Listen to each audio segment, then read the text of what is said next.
OBG.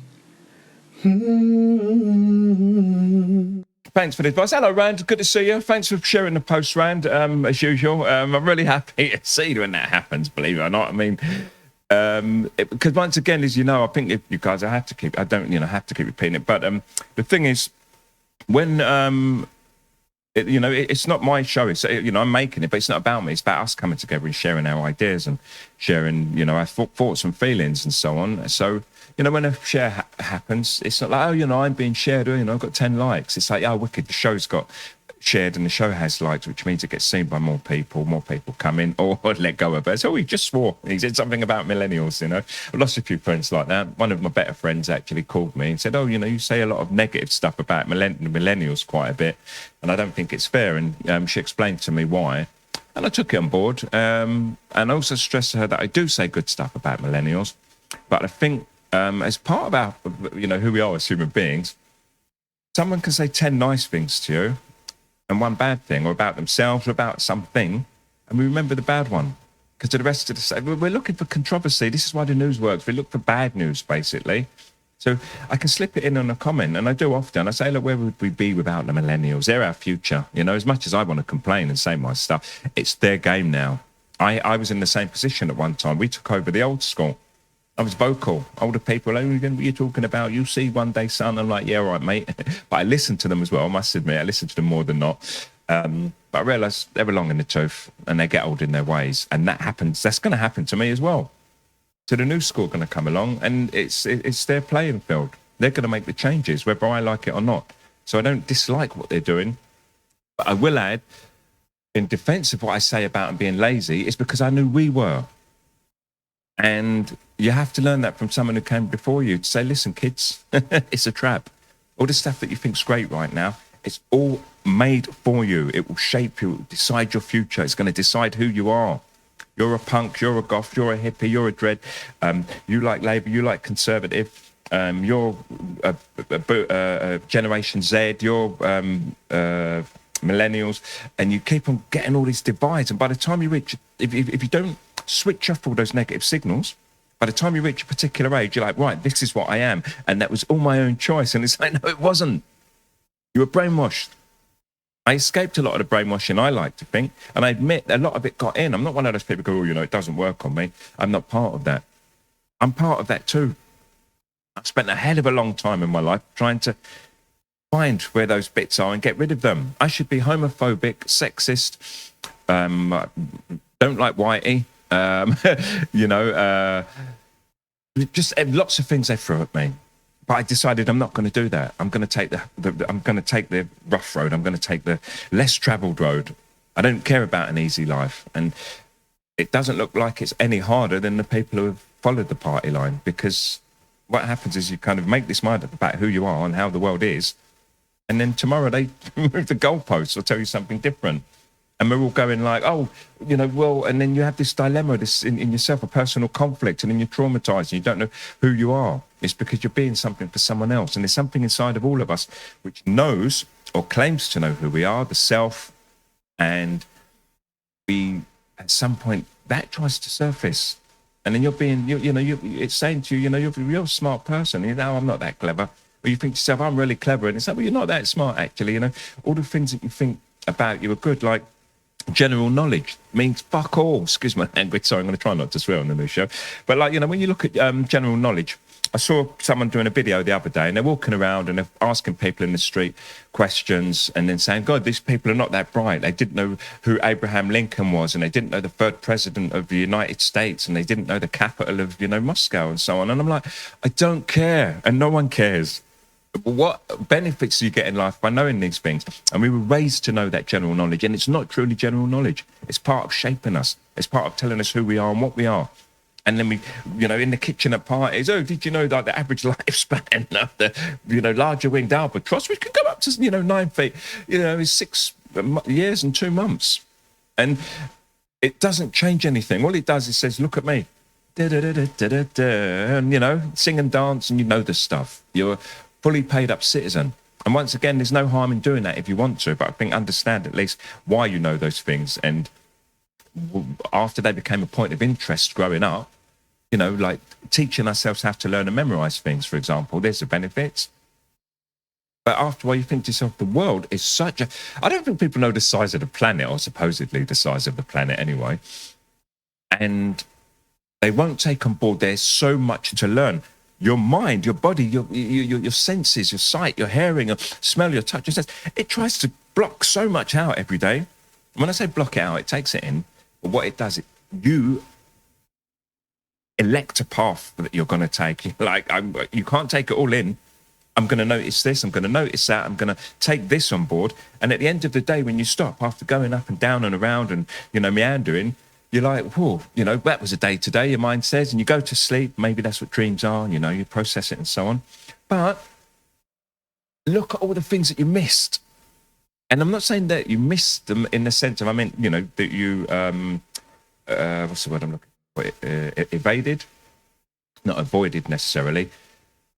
But, not on purpose, just the way it is. You can't take it all in. And then the next day you think, I'm grown, I'm a better person because I learned a lot today. And it's like you learned such a small amount. And it's important that you learn something, but there's so much that you miss. So when people come up to me and say things like, oh, yeah, did you know? I said, it doesn't matter. I don't care about what Abraham Lincoln did, and I don't care what Martin Luther King said, because that's not the history of the world. Okay, most of the world are listening to that stuff. But what I mean is there was so much going on.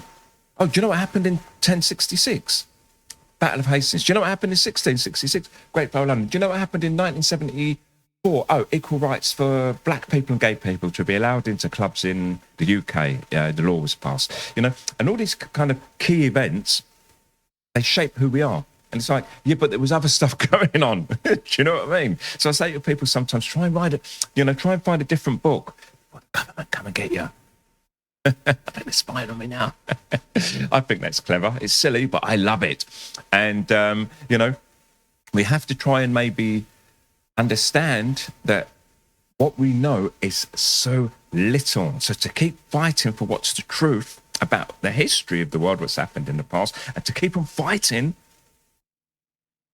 for what we think is the truth, the absolute truth, we have to stop doing that, because it's not that way. And I've talked about truth, and I've done a little series recently. I went in depth on it, not to say that is the truth, but to say that's a current way of European thinking, at least, for the people they herald as the greatest thinkers. And some of it sits well with me, because for the way I see people think about things and their thoughts about things, it does seem to be that way. Some of the people have sat down and thought about how we think. There's not many people who can, what's they use? But when you come up with a theory, put it down in layman's terms. There's not people who can, find fault, find holes in it. It's very difficult to. So when they talk about the correspondent, the coherence, theories of truth and so on, you'd be hard pressed to find a third one. And I've been reading a lot of Kant again recently, Immanuel Kant. And, Kant suddenly sat up one day and said, hold on a second. And he spoke against people like David Hume, English philosopher. And Hume, he was empiricist. And Kant, he kind of said, we can't know everything for reason alone. And a lot of people think they can. A lot of people believe that, even if they don't know that's what they think. Because people say to me, oh, well, and they're telling me all this stuff about what's true and what's not and why I should listen to what they say. And I say, how many countries have you been to? Oh, well, I don't really travel. I went to France and I went to Spain. Okay. And what do you do? I kind of work. And do you leave your town much? No. I said, you've got so much to say about the world and you've only seen that much of it, that much. And it's that big. You've not talked to everybody. You've not talked to many people. Your thoughts about women, about black people, about white people, about yourself, about people like you, the Scottish, the Irish, everyone who's got a label on them, tall people, small people. It's stuff you made up.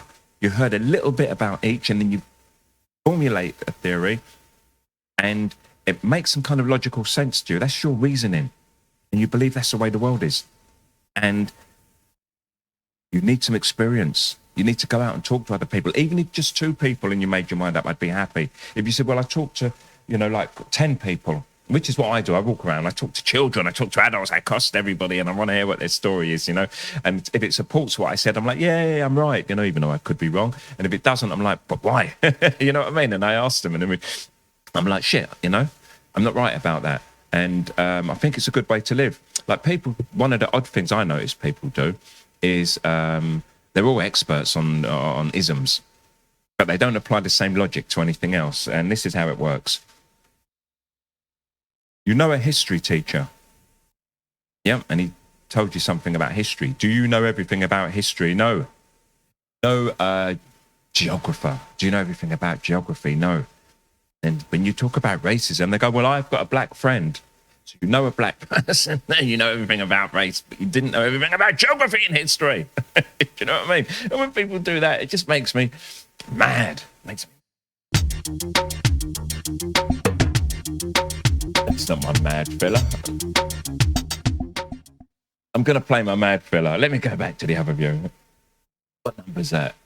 I've lost it again. I think it was this. Look at me again because you know it's kind of crazy. Okay, I've made about 40 new fillers, by the way, all with my original music on them. So my voice, so I'll be playing those in the future shows. If you can do jingles and little things that you think will fall in the show, send them into the OBG, obgchat@gmail.com. Or, you know, if they're bigger videos and you can't send them by email, let me know and I'll send you the Dropbox link. So let's get back in the chat room because Alexander's busy on the keyboard today. Thanks for the audio. I missed it. The younger generation could be a bit negative regarding criticism. All of us were. It's nothing to do with a generation. Oh, you mean in general, not this generation. I get that. You tend not to use...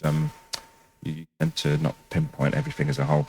So, yeah, you mean the younger people. So, yeah, you're right. And we were the same. So it's hard to take things on board because you're growing and your hormones are raging and everything in you is like trying to take everything in and make sense of the world. You've just come out of this childhood thing, especially in the countries where we mollycoddle our children. You little baby, you're 18, you're 25, you sit home playing PlayStation, good little boy, you know, you're not growing up, you're not learning the world around you. And yeah, it's hard for them to take anything on board. And what I find, that's a very kind of, it's a rich country thing. It's not just Eurocentric, but I notice it in Europe most because that's where I spend most of my time. And when I say rich Europeans, because when you go to, I've been to other countries in Europe, or met many people from other European countries who countries are not financially supposed to be wealthy. And they've got a completely different mindset. They live by their means, they repair stuff, and they listen, they take things on board. And I find that with people in many countries that don't have all the wealth. When you've got wealth and power, you tend to think you're better than everyone. And that's not no one's fault, once again. That's a conquering nations. If you're American or English or, you know, like Swedish people do it, Germans, not as much as the English, you know, and so on. And there's this kind of, we're wealthy, we're the conquerors of the world. And there's a history you've been taught. We're the best. Our country's even Great Britain. How can you call a country great, you know?